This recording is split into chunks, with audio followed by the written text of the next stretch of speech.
Yep, that's me. Oh wait, no, that's me. And you're probably wondering how I ended up in this situation. Well, it all started in the beginning.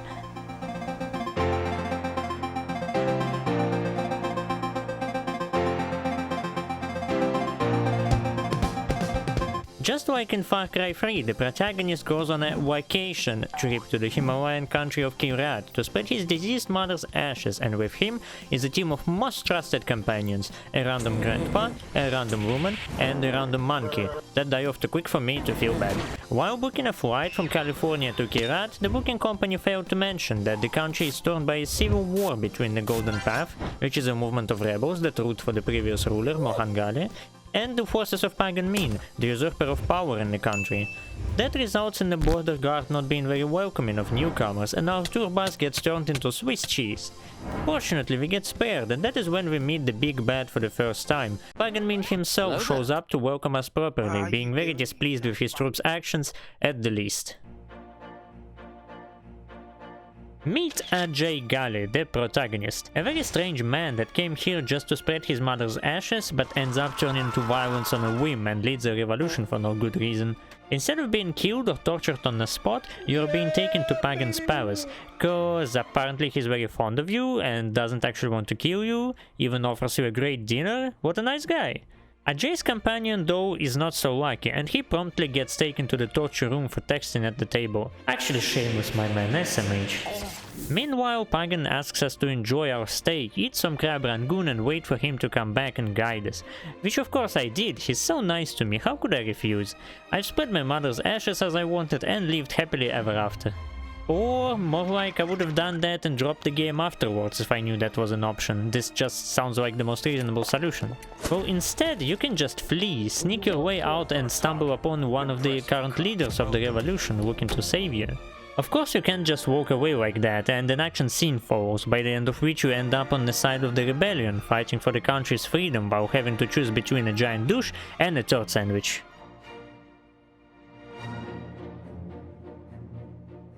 You know, at first I thought that Ajay, just as Jason from the previous game, is a very weird character, who can't help but turn into a super soldier to solve everyone's problems just like that, after being a regular dude his entire life. But the inclusion of this secret ending option gives you that well hidden, but still an existing choice, that you would only know you needed after finishing the game and getting to know ins and outs of Kyrat. Evaluating the main character is always difficult, since a major part of his development depends on the way the player plays, so let's talk about the others, starting off with Pagan Min. Pagan Min is a very interesting villain who you could barely even call a villain. He's nothing but nice to you the entire time, trying to force some bonds, but the game, or more specifically these guys, wants you to defy him. I like it when you can sympathize with the villain, and I might just have a bad taste, but Pagan Min to me felt much more enjoyable than Vaas. I can see how Vaas is a complicated and interesting villain, but Pagan just resonates with me more. It also could be argued that the true villains are Sabal and Amita, since they basically do nothing but order you around, brainwash you into thinking that there's no other way than to overthrow Pagan, and in the end one of them gets the power over the Golden Path, and I'm assuming Kyrat. Not to mention that they both have little to no redeeming qualities, one being a very strict religious fanatic, and the other being a yet another potential dictator justifying selling drugs and destroying historical sites. At the time of playing the game, I thought that if I'm to choose between one evil and another, I'd rather not choose at all. But, you know, you kinda have to, which bummed me. But now that I see a bigger picture, this move actually seems brilliant, yet a little tough to realize. There has also been a number of lesser characters, such as Yogi and Reggie, who I wanted to kill right after our first encounter, and I'm still mad that I couldn't. Literally no reason to keep them alive and keep hanging out with them, but I still did, cause I wanted to complete all quests. Same goes to Herc, by the way, yet another idiot who we never cared about, but supposed to constantly save his ass. Some of the more enjoyable lesser characters are Longinus, which is a pretty unique and interesting character in my opinion.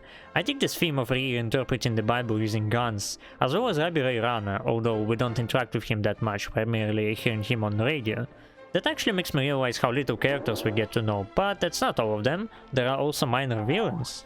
The Plur was kinda introduced way at the beginning, but later in the story you get to talk face to face, which reveals his human and sympathizable side, yet he's not a big part of anything at all. Most of the time you just hear about him instead of seeing, and the one time you get to see him, you get rid of him quite fast. From what we see and hear, I'd say he's decent, but could use more screen time. Noor, on the other hand, is a villain we get to interact with right as we learn about her, and this very first interaction reveals her true colors. She's not actually evil and only performs Pagan's orders because she believes he has her family in captivity and tries to play along until she can rescue them. Well, little did she know that they were actually dead for the longest time and she was doing all those crimes for nothing. Realizing that doesn't end well for her. A pretty interesting approach to a villain. The last minor villain would be Yuma, Pagan's adopted sister and his right hand. She's extremely overhyped.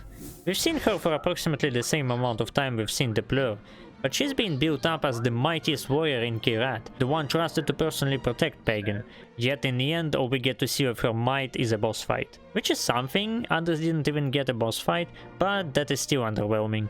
This fight was even barely real, taking place in a hallucination. Yuma's potential was simply wasted, a useless character. I'm not gonna lie, but after playing Far Cry 3 I've had little faith in the series because of how much of a chore the game was.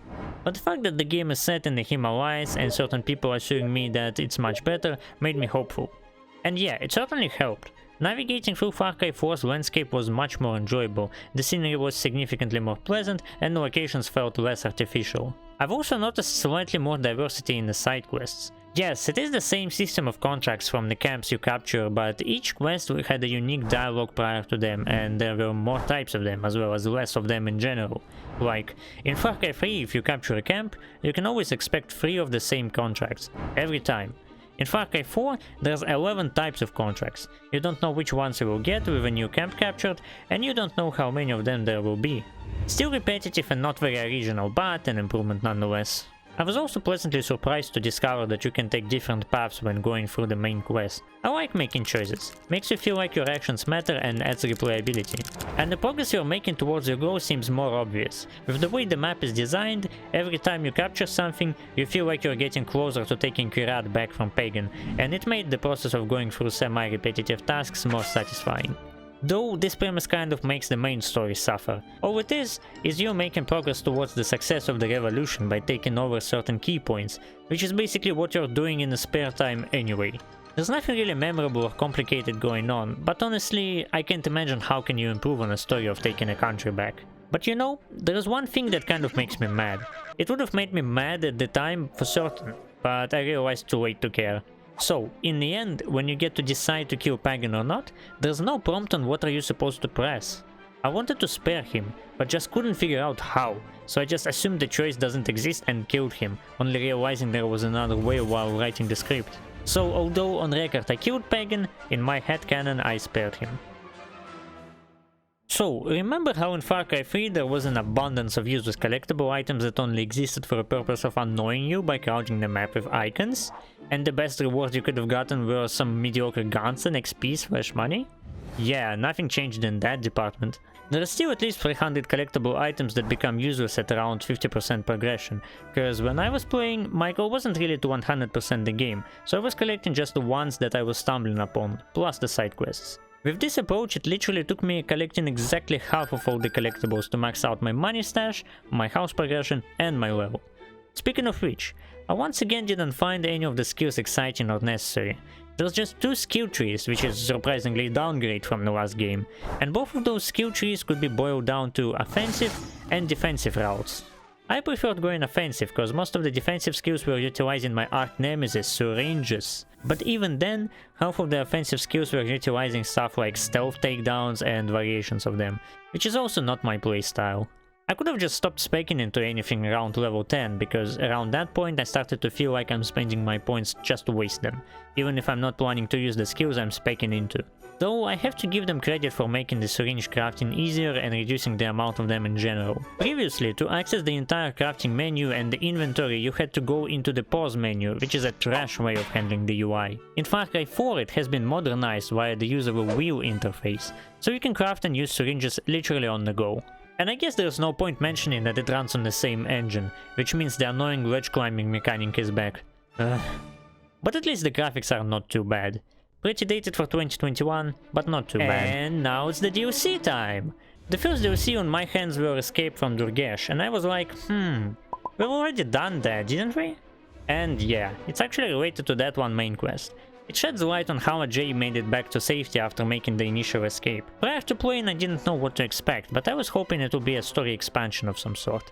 Yet it turned out to be just a timed challenge game mode, which is not my cup of tea, and I immediately abandoned it, being satisfied with just getting to know what happened in general. But the second DLC has actually met my expectations, being a story expansion taking place after the main quest. You start at an unknown location in the mountains after a helicopter crash with destination unknown. Your initial mission is to just save your pilot and get the fuck out of there, but it quickly escalates into a war with a cult of people worshipping yetis?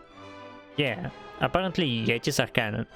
And by the end of it you discover the truth about it. Some magical artifact is turning people into yetis and you turn into a yeti as well. Wow, that was unexpected. Honestly though, they're kind of meh. Didn't actually want to play them after being done with the game, but I'm a completionist like that, what can I do? In conclusion, I think that Far Cry 4 is a significant step up from Far Cry 3, and it is much better than the predecessor, reanimating the series for me and giving hope in the upcoming games after a huge flop that was Far Cry 3, in my opinion. I give 8 out of 10. Well done, Ubisoft. I will make sure to finish the series up to New Dawn, so stay tuned for my reviews on those and other games too. If you like this video, you will also like this one, a review on a Tomb Raider game. I think it's actually pretty similar to Far Cry, and I also do professional video editing. If you want me to edit stuff for you, check the email in the description. I'll see you sometime.